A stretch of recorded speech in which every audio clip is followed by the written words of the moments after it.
Hello everyone. Welcome to the space of stories and adventures. Today, I bring you a very special tale, The Zebra Who Didn't Want Stripes. In the faraway, warm plains of Africa lived a little zebra named Zina.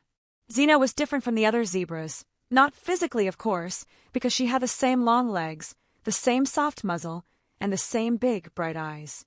What made her different was something she thought and felt inside. She didn't like her stripes. Every morning, when the sun peeked over the horizon and bathed the savannah in golden light, the other zebras would gather at the lake to drink water. While they proudly looked at their reflections, Zina would lower her head with a frown. "These stripes again," she muttered. "I look like a standing checkerboard." Her friend Luma, a zebra with always attentive ears, tried to cheer her up. "Zina, stripes are beautiful. They make us unique, and they help us hide from predators." "They don't hide me at all," grumbled Zina. "I want to be one color, like the horses." That morning, Zina made a decision. She would go on a journey to find a way to get rid of her stripes. Without saying goodbye, she started trotting toward the horizon. After many hours, Zina arrived at a huge baobab tree. In its cool shade lived Kibu, an old chameleon famous for changing colors. "Kibu, I need your help," said Zina. "I want to stop having stripes." The chameleon slowly looked her over, moving his eyes in all directions. "I can teach you to cover yourself with a different color every day, but you'll have to learn to stay very still like me." Zina tried. She stayed still, concentrating hard, but a buzzing fly made her flick her tail, then a breeze made her twitch her ears. "I can't," she said, frustrated. "I wasn't born to be still." Kibu smiled. "Maybe your stripes help you be as active as you are. Don't underestimate them."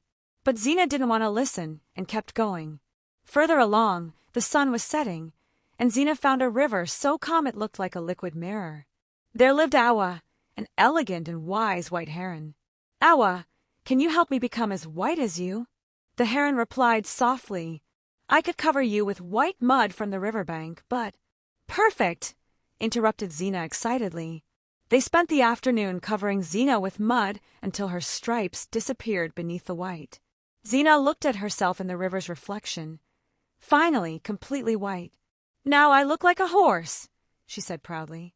But the next day, when the sun dried the mud, it started to crack and fall off in pieces. Even worse, Zina's skin became itchy and sore. "Nature gives us what we need for a reason," said Awa as she helped Zina clean off the mud. "Don't fight against who you are." Zina frowned but kept moving on. In a small clearing, Zina heard laughter and banging sounds. There she found Tambo, a baboon who collected all kinds of shiny, colorful objects. "Tambo, can you paint me?" asked Zina.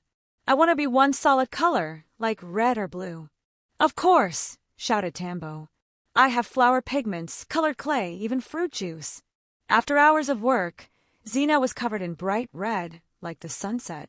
She felt happy, until a flock of curious parrots began following her, pecking at her like she was a walking fruit. She ran away, red and scared. That night, while cleaning herself in a puddle, she sighed. Maybe the stripes weren't so bad after all. Tired, Zina decided to return home. Along the way, she heard a roar. It was a lion stalking a group of zebras, her friends. Zina didn't hesitate. She ran to them. When she arrived, the lion paused, confused. Amid the moving group and the stripes pattern, it couldn't pick Zina out from the rest. Taking advantage of the moment, all the zebras escaped together. When safe, Luma hugged her neck. "Your stripes saved us all." Zina felt warmth in her heart. That night, looking at her reflection in the water, she no longer saw a checkerboard. She saw a mark of her kind, a sign of identity and protection. From then on, Zina stopped wanting to change who she was. She stopped thinking about what she lacked and started appreciating what she already had. And every morning, she drank from the lake with her head held high, proudly showing her stripes. Moral: what makes us different also makes us valuable. Sometimes, what we think is a flaw is actually our greatest strength. Thank you for listening to this story with me. I hope you enjoyed it, and remember that our differences are what make us unique and valuable. Don't forget to subscribe, like, and share for more stories like this. See you next time.